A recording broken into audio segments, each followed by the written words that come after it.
história já chegou o meu tempo.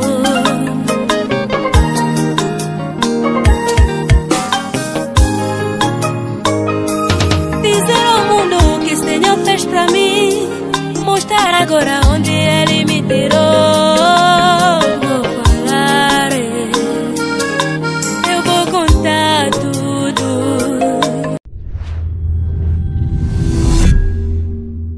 Bonjour Nabalandi Nyonso, Bopesa Royaume Info TV, confiance, un peu fidélité.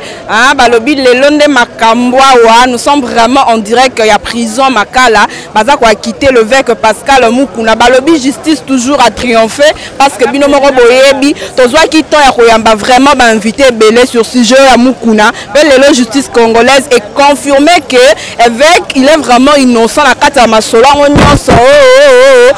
Même la paix s'appelle prophète John Fa pena le sako pour y pena zo qui ton ya lobe la marambango pe mingi vraiment il a soutenu vraiment le vec na marambutu yo yebi karandenge za la rapenza donc d'autres za penza en direct ya prison Makala balobi masolongo zo le kabia makasi ndongo zo mona raka yo mo yebi sam fraîcheur toza wana bato F da renaissance batonye belé bazawa donc biso population congolaise lelo pena abimi ebele ayero yamba balobi le vec Pascal Mukuna abimi penza lelo dans population et tonia on a osaranate peuple linto tambu sapena micro na biso to kapé a vu la population neni ni bazui likambongo neni ni sortir avec menabi ke mutu nyonso azaza osepela batu tout ba osepela parce que il a qui souci à peuple congolais que ba bimise avec Pascal Mukuna donc yo yebika nenge zala donc a pena lelo ba beza ko yinda potoza en direct ya prison centrale de Makala Royaume Info TV pena akiti yemoko sur terrain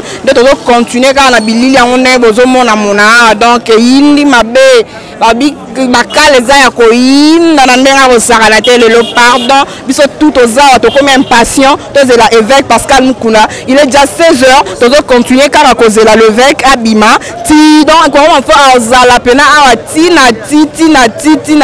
parce que population congolaise mobimba bazawa bazela po bayamba évêque Pascal Mukuna ndeto lingi to zwa impression à quelques personnes au baza pena biso awa bata renaissance bazali donc batu nyonso baza batu aseka batu l'église mususu baza balabi bana communauté des assemblées chrétiennes corps du Christ paix hein balabi article à la cimate à le prophète Isaac Mabonzo balabi wana père spirituel à l'international donc biso tout ozawa dans le pena balobi libe balibe biso tout aux élevés kabima kana na sai bino pena le biso moto zawa to yesiko to sola pe boyoka pe ndenge nini population alinga yamba marambo papa eza ndenge nini mbozela évêque abima impression na bino za ndeni boyoka ndeni ndenge lelo pena ba quitter avec Pascal Mukuna. Non, impression na biso na les joie c'est parce que c'est quelque chose de biso nyos to zela ki ongo na motema mobimba que papa na biso a quitté hier to zo ki nouvelle azaki a quitté mais depuis lobby ti sikoyo to za peut impatient to zela to mona papa en face comme ça malgré ça traîne un peu mais nous savons que azobima c'est là azobima. La justice congolaise penako a triomphé. Bon, nous monde besoin monde donc tous ont l'impression à Moutounionso le faut s'exprimer. Alors banane à micro Royaume Info TV donc Moutounionso faut attendre na parce que babi awa prison centrale à Makala ezaya ko inda mabe sans ficher yo mora yo bande maramongo zo le kana bino pende bo mona biliya maramongo zo le ka prison centrale eza penza ya ko inda.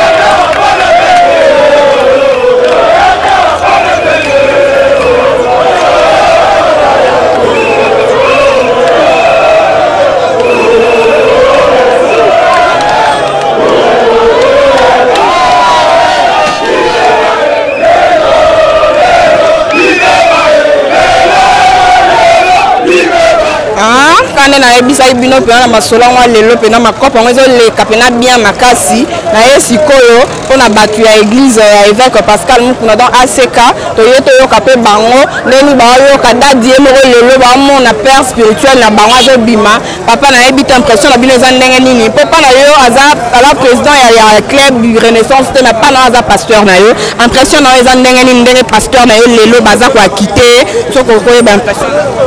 Merci beaucoup pour la parole. Impression na pena makasi ana esengo makasi vraiment pour na pasteur na biso pour s'étendre biso tout mon pasteur na biso libanda vraiment esengo toza nango eza makasi mpenza vraiment c'est ça no akolo.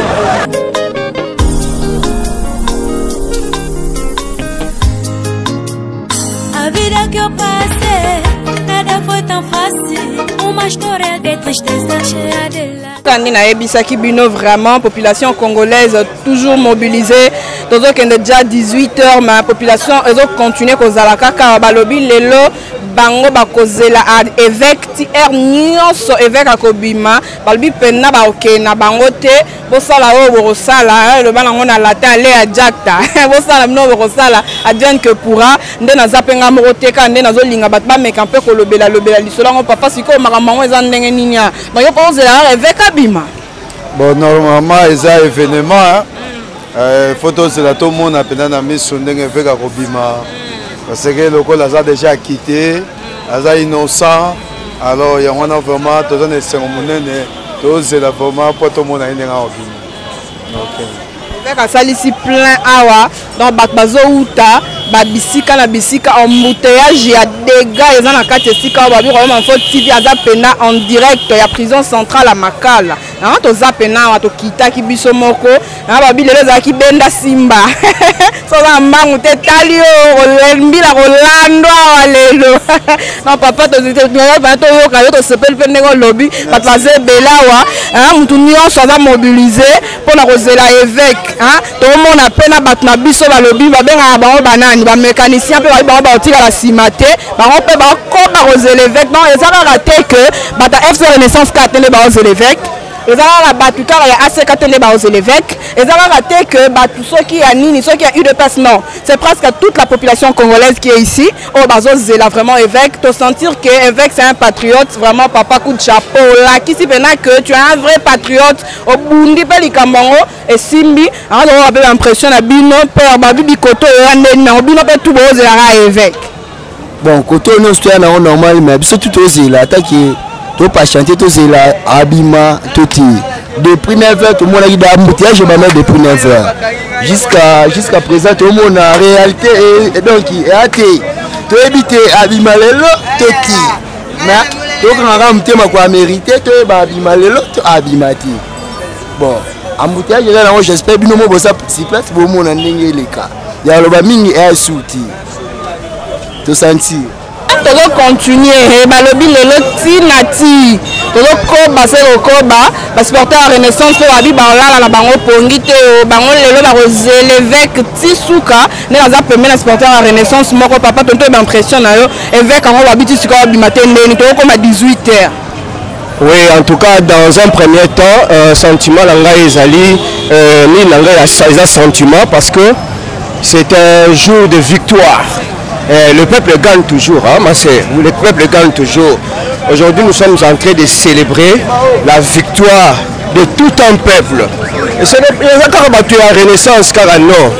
Moi, Nazali Moko ya ba Renaissance, Nazomona Bato Vita, Mazimi Bazali, les églises, toute une communauté. Il a dit car nécessairement Bato ya Renaissance. C'est tout un peuple qui est derrière les Kambo Oyo. Puisque nous avons vu que cette histoire a voulu être politisée dans les politiciens à Bisso. Or que l'événement, la manière dont l'évêque s'expliquait, c'est qu'il est normal. Aujourd'hui, impression à Bisso, c'est-à-dire qu'il a recoupé sans âme et merci. Après tout ça, toutes ces manigances, sur les niveau de la justice à Bisso, mais en fin de compte, état de droit, c'est ce que nous prenons. C'est que le chef d'État, Félix Antoine Tshisekedi, a prôné du jour au jour état de droit. C'est un sentiment que le peuple des Congolais a se manifesté,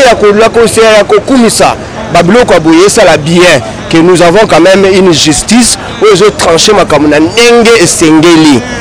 Le peuple est derrière et nous encourageons. Un peu ça comme je peux apporter ma contribution. C'est dans ce sens-là. Le peuple gagne toujours. Le peuple gagne et la victoire est toujours par la biso peuple. En tout cas, vraiment. Fati Béton.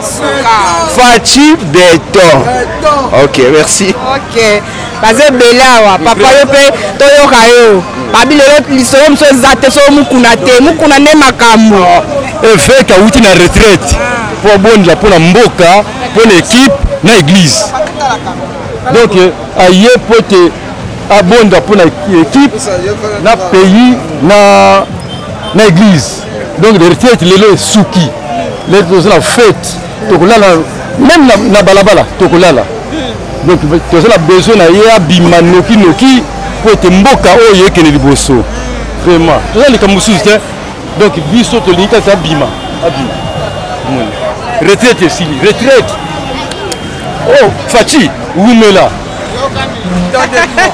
Balobi Fati béton de Makambu, le peuple gagne toujours. Tu dois continuer kaka.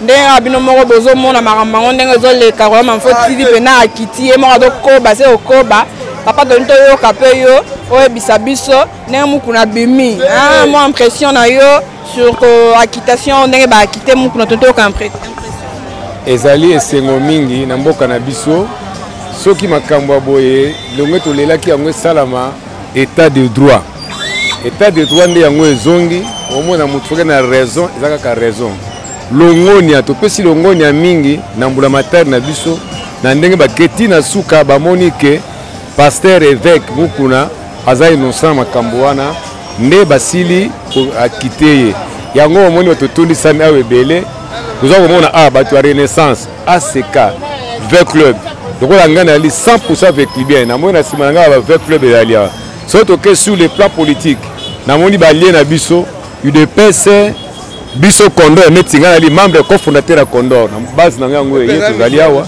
pona ko appuyer ko sepela esengo oyo ndenge passer évêque azali banda po to la kolela ngo mingi to nyokwami mingi likambo oyo ya état de droit ko kanga batu pamba na nini yango to zongi su merci mingi na ye mokonzi ya mboka yemei Fati béton ya béton un vrai congolais 100% oyebi souci ya peuple congolais union surtout yango to pesi merci mingi na mokonzi mboka Fati béton akoba ti suka molongo suki wana toko père tozo continuer car na lobaki awa ezaka bata fibote na pe pembeni na ngana mutave club awa yepe aye ko sepela ko yamba mukuna yepa aye ko yamba mukuna do balobi mukuna c'est presque toute la population congolaise ndezawa pona ko yamba ye to lito rappel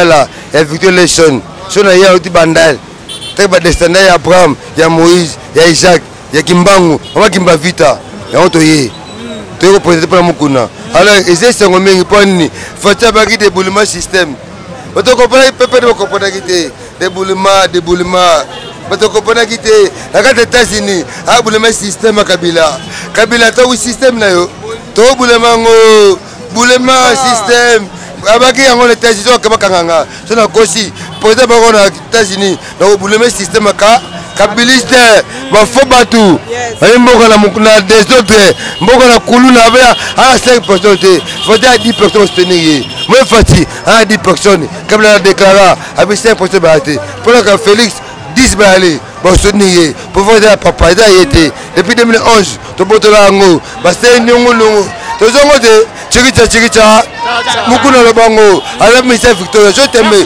tuna amelo tuna dikano mukuna yembango ça doit continuer vraiment merci beaucoup to ebite ceux qui wana mukuna eza papa ndazo bima to ndenge ni poto ozazara na ba tension bo abimi to